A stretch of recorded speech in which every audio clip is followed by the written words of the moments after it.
I'm here today with a foundation first impressions review video of the new Coverfx Power Play foundation. This is what the packaging looks like. There are 40 shades. I love that everything is categorized by pink, golden, or neutral undertones. Just makes life so much easier trying to find your foundation shade online.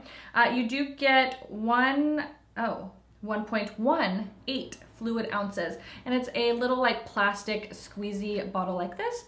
I have two shades, I have N30 and N40, and it retails for $44, so it is a little bit, you know, up there in price, but you do get a little bit more than your average 1 fluid ounce. It says it's a vegan, long-wearing liquid foundation, and it provides a sweat-proof, waterproof, transfer-proof, full coverage with a blurring, modern matte finish.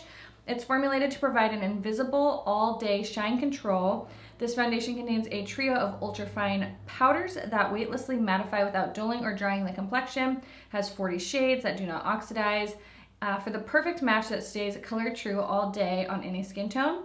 And it is vegan, cruelty-free, and clean beauty. It has no parabens, fragrance, mineral oil, talc, gluten, sulfates, or phthalates. So, very exciting. I'm gonna see how this wears throughout the day, take you along and see if at the end of the day I'm shine free and if anything has transferred or budged or moved. So far, I mean, I've only had it on like a half hour. So far, so good. So don't forget to subscribe if you are new, and let's just get right into the demo and first impressions and wear test. Okay, so I'm going to probably mix these two shades. I have N30 and N40. This is for light to medium, neutral undertones, and this one is for medium. And we're gonna probably mix the two. We'll see. I'll start off with N30. And it does come in like this little squeezy tube here, which I don't mind this type of packaging. It'll just be interesting when you get towards the end of the product how difficult it is to get it out. So not a huge variance in color. So I already primed my skin. I use the same primers pretty much every day. So I have the Too Faced Hangover RX primer, and then I have the Too Faced Primed and Peachy in the center of my face, which is what I normally do. So it says it's supposed to be a full coverage matte foundation. It also says that it's great for oily or combo skin. It's a blurring foundation with a weightless full coverage that provides sweat-proof all-day wear, long-lasting shine control, environmental protection, and a finish that does not oxidize. So that's very good to know.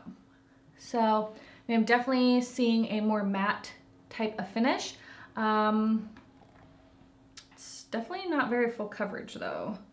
And I feel like I put quite a bit, okay. I feel like I put quite a bit on. By the time this video goes up, I'm not gonna have red hair anymore, you guys. You can see my roots growing out. Oh my gosh, it's so bad. This is like 3 weeks of root grow out. One of the reasons I'm getting rid of my blonde hair or my red hair for a while. But I'm filming a bunch because we get our puppy on Thursday, and I'm changing my hair on Thursday. And so with the puppy, I just don't know what filming is gonna look like because, you know, little puppies need a lot of attention. And Ted works out of town half the week, so we'll just see what that looks like. So I'm trying to get a bunch of videos filmed so that all I have to do is edit them. And hopefully within like a week or 2 of having the pup, he will kind of get in the swing of things. Okay, so felt like I did like a moderate layer with the Beauty Blender, and it did. I would say this was like medium coverage. I would need to build up a little bit more to make it full coverage, but it looks very natural, which I love. It doesn't look like a mask. It doesn't look really heavy or thick on the skin. It looks very skin-like, which I like. So you can see, you know, obviously without foundation and then with. And I think the mixing of the two is really nice. So let's try with the brush and see if we get a little bit better coverage. I don't normally like using a brush to apply foundation just because I feel like a Beauty Blender really does melt it into the skin really nicely. I just really love the way the Beauty Blender, you know, melts it into the skin.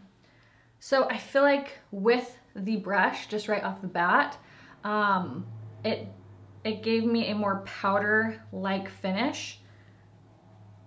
A little less skin-like, but I don't know if I'm noticing that, the coverage is any better. I prefer the way that it looks over on this side. So I'd say this is definitely more of a medium coverage. Let's see if we could build up a little bit more. You guys saw how much I had on the back of my hand, which I felt was quite a bit of product. So let's do a little bit more and see if we can build it up. I'm just doing pretty much equal parts of both of those shades and mixing out in the back of my hand, and then we're just gonna build up in some of those areas. I'm finding that it's like not really sticking to down on my jawline, which is really weird. I'm going to use the Beauty Blender. I just feel like I like the way that that looked a little bit better, especially with matte foundations. I think a Beauty Blender just helps keep it from looking super matte and powdery. If you're new to my channel and you don't know, my skin type is pretty normal, slightly combo in the T-zone. So I do tend to get a little bit shiny at times in my T-zone area, but not too bad. I'm not like excessively oily or anything. Well, now that I put more on, I feel like it looks a little heavier. I think like you can go overboard with this to try to build it up. I feel like building it up kind of made it feel a lot heavier on my skin and a lot more makeup-y. So I don't know, I don't think that this would be considered, in my book, a full coverage foundation. I think it's definitely medium. You can build it up, but you do run the risk of having it starting to look a little heavy and cakey, which is what it's doing.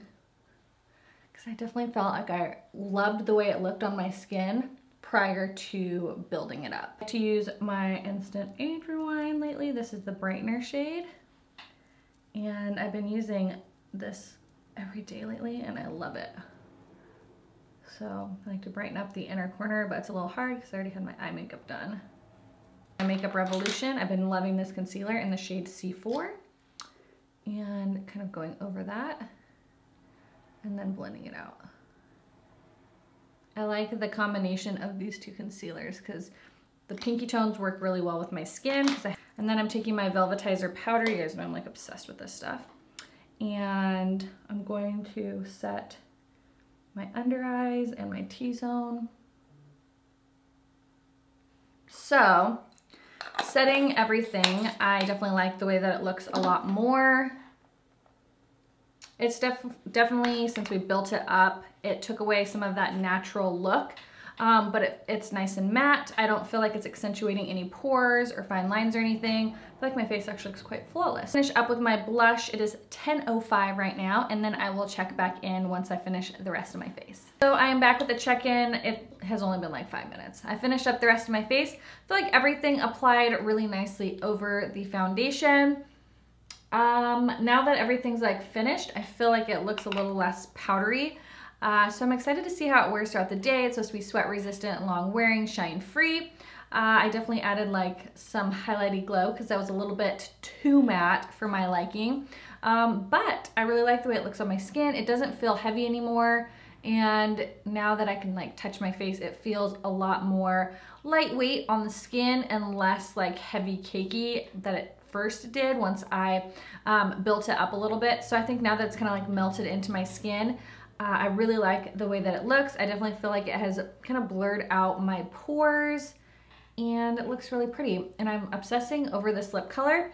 It's the L'Oreal Matte's It, which you guys know I'm like obsessed with this lip liner. And then I put a little bit of L'Oreal's Shining Peach just in the center. It doesn't make like my lips look so big and juicy. So we're gonna check in throughout the day, see how it wears. And oh, if you wanna know what my highlight is, it's the super cheap Essence. Like I don't use Fix Plus or anything. It's just like the most gorgeous highlight ever.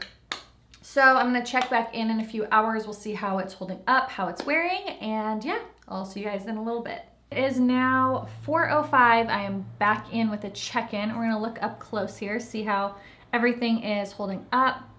I am seeing a little bit of shininess around my nose and kind of the makeup is starting to break up where my sunglasses are, which I can't really fault it for that because I feel like everything does that. On my forehead, I like just nudged it and it started to take the foundation off. So I wouldn't say it's transfer resistant. I'm gonna take my, yeah, let's do this. I'm gonna take my Beauty Blender and see if I can fix that because I just nudged it and then it like removed the makeup. So not so sure about transfer resistant, but pretty much for shine. I mean, it's pretty good on the shine side of things. I don't have any product on here. I'm just kind of using my beauty blender to touch up and smooth out the makeup. So not transfer resistant. I don't know if it's sweat resistant.